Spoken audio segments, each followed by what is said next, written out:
This is your Apex Legends Global Series Summer Circuit Super Regional number 3 recap. I'm Kate. Let's get into it. Now, Game 1 already starts early with an interesting turn as one of the titans of our EMEA region, Gambit Esports, gets caught off guard during the initial rotation by Weigers, losing their Watson immediately with the others slowly to follow, eliminating that huge team right away. Now, the story continues in the same vein a little later into the game, with our defending champions Nasky, Strafe, and Dell getting eliminated in the 13th on their home turf at Fragment East by Lazarus. Now, the final circle of Game 1 starts as Outsiders get a really big pick on North's RPR, which incites the bloodshed around a single truck from our remaining teams. Now, Triumph being the one team that doesn't get involved too heavily as the other teams finish each other off, and they wipe out the final two teams, North and Myth, to truly live up to their name as they take Game 1 with 8 kills.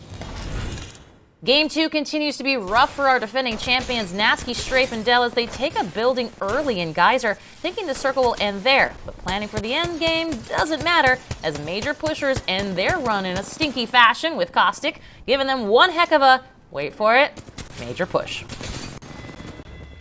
Disappointments for winning teams continue as Triumph gets punished for trying to push LG's Gibraltar Dome in round 4 by both LG and Flavor of the Month, knocking them out at 12th, but at least picking up a solid 6 kills.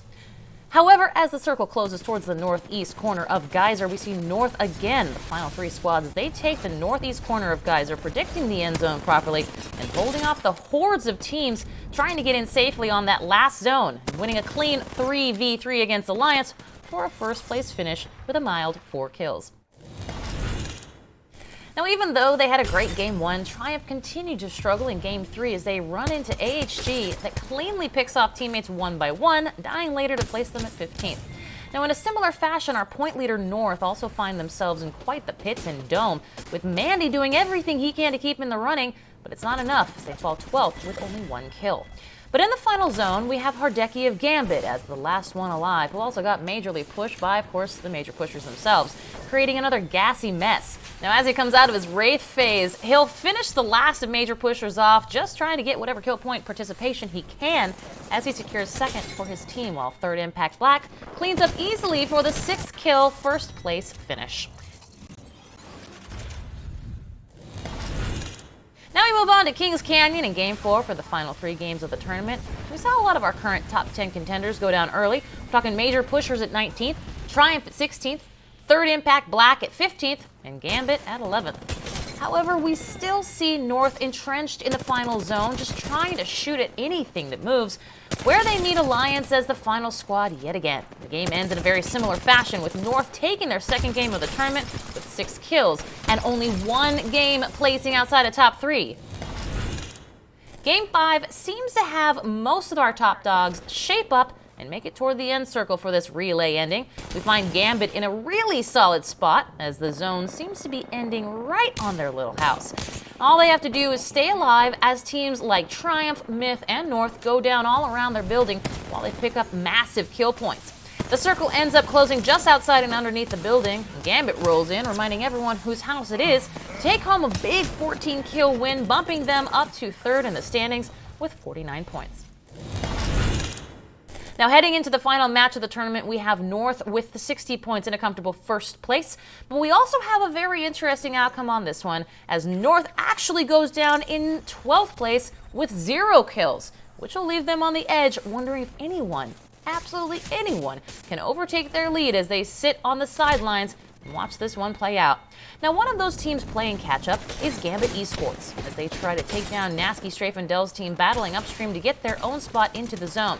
Now, Gambit ends up losing 2, while Hardeki makes the great escape, desperately trying to get any placement points out of this one that he can. Unfortunately, he finds himself stuck between a rock and a hard place, as he's snuffed out and picked off by Outsiders, ending their last game at 4th place. Now, Outsiders then proceed to take the north end of Zone 7, trying their best to be on the outside of the whole fray, but they end up putting themselves right back in the middle. The final match ends with a Wild West showdown. Now to the Americas to get the train rolling in Game 1 as we see our defending champions aim assist riding nice and cool into the circle, unfortunately not realizing the foreshadowing of the train wreck that's soon to happen as they are the first team eliminated, just trying to find a spot to call home in survey. Meanwhile, TSM looking to make an impact this tournament by continuing to shake up the meta with Revenant and Crypto yet again.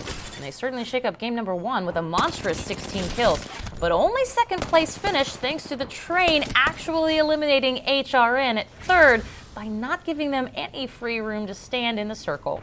Now, Skirt actually ends up taking game 1 with TSM not able to find them, and they simply had a better heal off to start our summer circuit run. Now, game 2 starts off pretty hot with a little corner three-way battle of the Titans as Aim Assist runs into former champions Rogue and taking out 2 of their members, all the while unaware that TSM is lurking in the shadows as they push with Revenant ultimate to completely fracture both teams.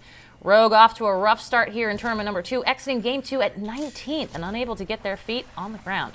However, being fractured and losing a player doesn't stop Complexity after they lose their new third player, iShiny, as we see Monsoon with absolutely no fear pushing into a 303's Gibraltar Dome and cleanly taking him out. And even though Complexity is on the far end, down 1 player, they capitalize on a big third party from Zeratricky's team fighting Team Superior to take home a victory in game 2 with 7 kills.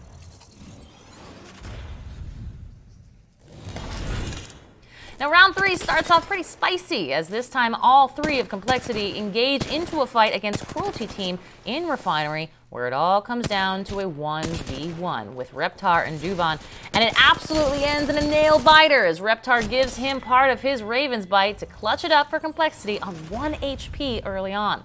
Now, the Battle of the Titans continue as well, with Rogue taking out our first-place team TSM with a little help from Sentinels for some payback for that third party. That last round placing TSM at 17th for game 3. Now, towards the end, though, Aim Assist is looking to make up for their really rough start as they have the high ground sitting on top of the train station in Lava City, looking down at everyone around them. They end up getting pushed by Team Superior, looking to snag their spot from them, paving the way for Aim Assist to actually take the first place finish with 10 kills. Game 4 starts out with a party of 4 fight in the caves near Market and Cage as we kick off the rest of the tournament on Kings Canyon. The fight starts with NRG's Rocker getting a knock onto Mercy Only from Zeratricky himself, quite literally returning the frag onto Rocker back for an even trade. However, TSM decided they wanted to get involved, sticking to their guns on the Revenant and Crypto, trying to pick up whatever kill points they can and finish what NRG started. However, after finishing off Zeratricky's team, they get shot from the 4th party, that is Team Superior, further into that cave. Now we fast forward to the end zone with Complexity being eliminated in the 5th, though being kept alive by a solo Monsoon, as Liquid pushes down from their high ground and hungry to finish off Rogue and Godsent in the little trench, but they weren't able to keep healthy as Free Smoke swoops in for the free win with 8 kills. Now, Game 5 goes underway, and Complexity doesn't take their foot off the gas, picking up 4 early kill points and wiping Team Superior. However, after getting another pick up by Cage onto the team of OBV, they end up getting third party by Zeratricky's team for an unfortunate 14th place finish. Now, despite Complexity's fast-paced style, most of our top 4 teams play mostly for positioning this game, as TSM takes out Skirt in the 5th to start this end zone off. But Aim Assist doesn't want it to end there, as they come in for the clean third party, picking up all 3 kills on TSM. Now, while all that's happening, we have Liquid being put on the defensive by NRG in the compound, and despite some trades back and forth, NRG comes out on top. Now, we're actually looking at a rare 2v2 situation between NRG and Aim Assist. Unfortunately for NRG, Aim Assist does have the circle, and it makes for an easy cleanup for our defending champions as they take their second win this tournament with 6 kills. The teams start to feel the tension of the last game and how close the leaderboard is as this whole game starts out a tad slower than the ones before it.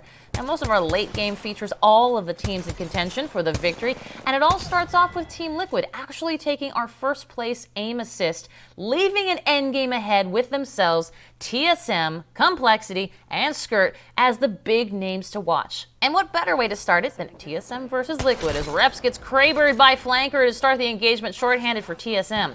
Hal quick to get the trade onto Caspar, but such is the case as well for Nocturnal on the PK, downing Hal quickly after, but it's Complexity with the push, breaking up the fight and eliminating Liquid at 6th place with a whopping 13 kills to finish their tournament run at 2nd place overall. However, Albrelele did squeak out and hopes to get any possible placement points to help his team in the final 3 standings, but Reptar snipes him out with that charge rifle, ending their tournament run at 3rd place overall. And although Complexity ends up falling 2nd to Team Superior in the last match, it secures them as the winners of Summer Circuit number 3 with their new addition, Eye Shining. Team Liquid comes in 2nd, with TSM in 3rd. And remember to keep up with all things Apex Legends. Head over to all the socials at PlayApex and playapex.com/ALGS. Looking to be part of the action? Head to battlefy.com/ALGS.